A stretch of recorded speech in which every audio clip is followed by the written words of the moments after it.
Showbiz fanatics, Miss Catherine Bernardo and Daniel Padilla, reunion movie. Matutuloy pa nga ba ang lahat ng yan? But before that, if you haven't subscribed yet to my YouTube channel, please don't forget to like, share, and subscribe at i-hit mo na rin ang notification bell for more showbiz updates. And please don't forget to hit the all para ikaw ang unang-una makakapanood sa lahat ng ating mga updates.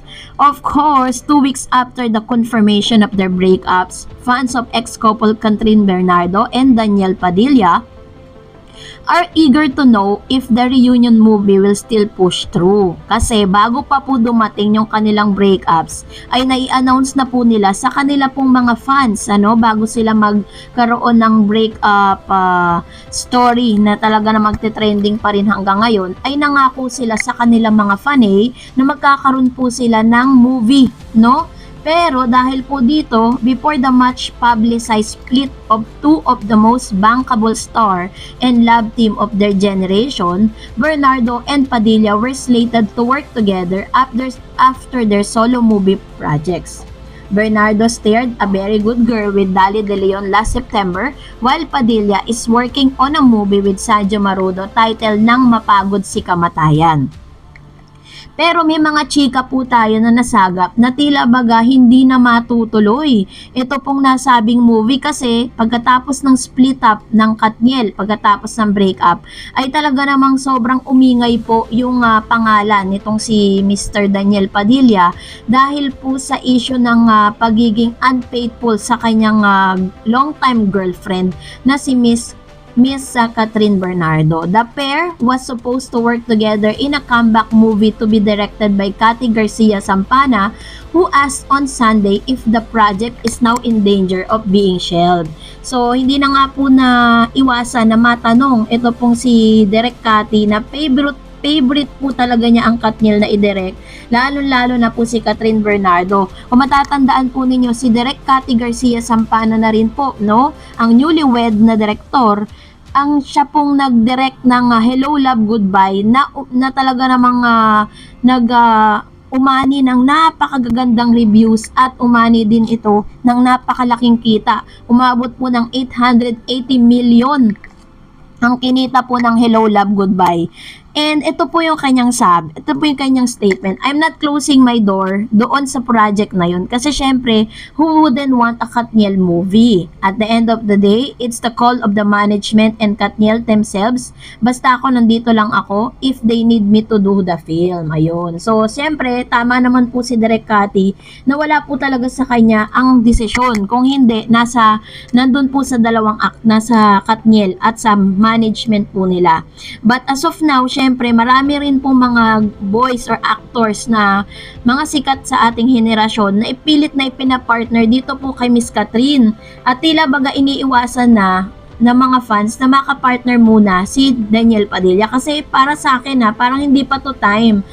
Napakasariwa pa po nung kanilang breakup napakasariwa pa nung heartaches na dinulot nila nung breakups na to dun po sa mga Katniel fans. Tapos bibigyan nyo sila ng false hope, 'di ba? So kaya po itong si Miss Catherine Bernardo, very team yung kanyang tang sa pagbibigay po ng any updates patungkol sa kanilang relationship, and at the same time updates patungkol sa kanilang upcoming movie nitong si Mr. Daniel Padilla. Pero inaawitan po itong si Alden Richards na magkaroon ng part 2 ang Hello Love Goodbye. Pero according to Mr. Alden Richards, hindi niya po sinasara yung opportunity, pero wala muna siyang komento patungkol sa hiwalayang ito. And then she adds that she will respect the decision of the two actors, sabi po ni Direk. At the end of the day, it's call of the management and Katniel themselves. Basta ako, nandito lang ako if they need me to do the film. Of course, sabi niya. Garcia Sampana had confirmed in December 2022 that a new film starring Bernardo Padilla was in the works, noting at the time it was very different from the pair's previous movie.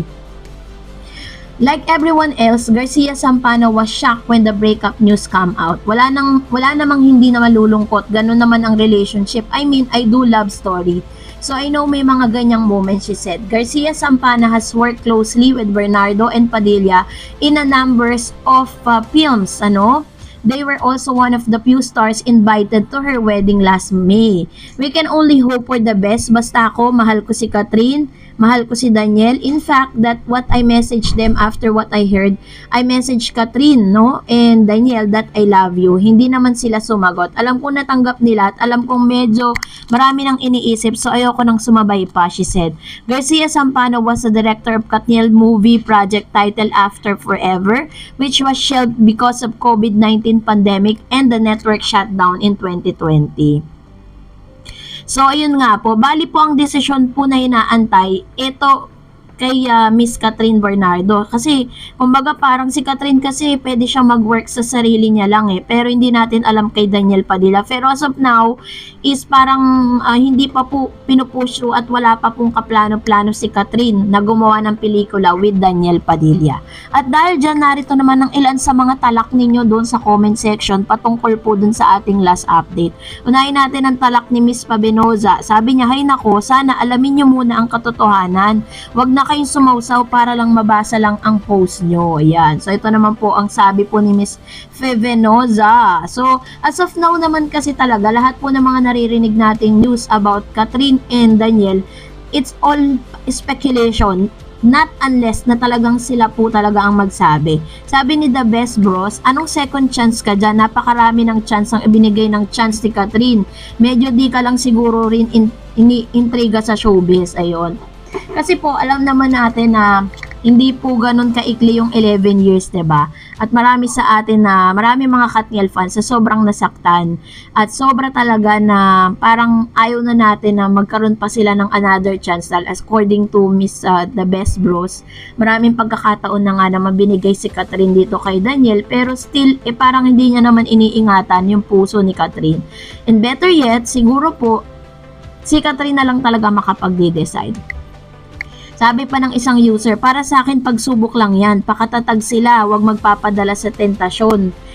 Wag nilang hayaan manalo yung involved na tao kasi pagtatawanan lang sila. Kailangan kapit lang sila dalawa para di magtagumpay ang tensyon. Ayun. Kaso nga lang, hanggang ngayon po, dahil po sa mga pangyayaring ito, wala po tayong kasiguraduhan kung talaga bang kung talagang sila po ay magkakaroon pa ba ng chance na magkasama muli, 'di ba? Pero just the same, sabi ko nga po sa inyo, at the end of the day, it's Catherine and Daniel will decide. And sabi pa ng isang user, what for the right time to be Daniel again, Kat? Until then, yes, work. Hang out with your awesome girlfriend, your awesome family, your fur babies. They're so cool, awesome fans. Are with you every step of the way. With like Daniel, we want to be with you every day for a beautiful lady. We're going to follow you both at the end of death until eternity. Some said until my last breath. That on one of the comments that's so touching. Ayun. Salamat po sa isang user na ito. Ganun kasi katindi yung pagmamahal ng mga Katniel fans, 'di ba? Na kahit magkahiwalay na sila, still yung kanilang pagmamahal, 'di ba? At pagsuporta hindi pa rin mawawala. Sabi naman po ni Emma Pineda, Kat, kaya mo 'yan, pray lang, may darating sa iyo masigit pa.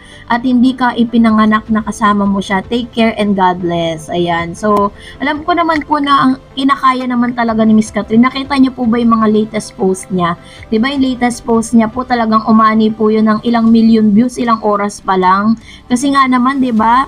Pagkatapos po ng breakup nila ni Daniel, almost 20 millions po yung kanyang Instagram followers. Sabi naman ni Carmelita Tuazon, tama lang yan, Kat. God makes a way so that you don't the big decision to marry him. Not good person, no values, no decency, womanizer pa. Mahirap kasi talaga pag womanizer ang isang lalaki, no? Walang katahimikan yan. Sabi naman po ni Rita Palisok, kung ako si Kat, wag nang balikan ni Kat. Kasi paulit-ulit na lang nalolokohin, di kawalan ni Kat. Kahit wala na lang siya, kaya ni Kat. Dahil maraming magmamahal sa kanya at sumusuporta, di na niya kailangan si Kat. Move on, Kat, mawawala ka na sa taong lumoko sa'yo. Hayaan mo na. Ayun. And sabi pa ng isang komento, Maria Kono, pag my first time, merong second time. If I were Catherine, enough is enough. Paulit-ulit nang gagawin yan, lalo't walang respeto at hindi tunay ang pagmamahal at pagpapahalaga sa'yo. Yan. So, ito naman po ang mariing komento naman ng isa sa mga Katniel fans po nun. Parang tama na, enough ng lahat ng bagay. Well, kung nagustuhan mo ang video na ito, huwag mo kalimutang mag-like, mag-share, at mag-subscribe, at i-follow mo na rin ang aking Facebook page, Dareds TV. And also, I have my TikTok account, which is Dareds TV. Pwede nyo rin po akong i-follow doon. Thank you for watching, guys. God bless everyone!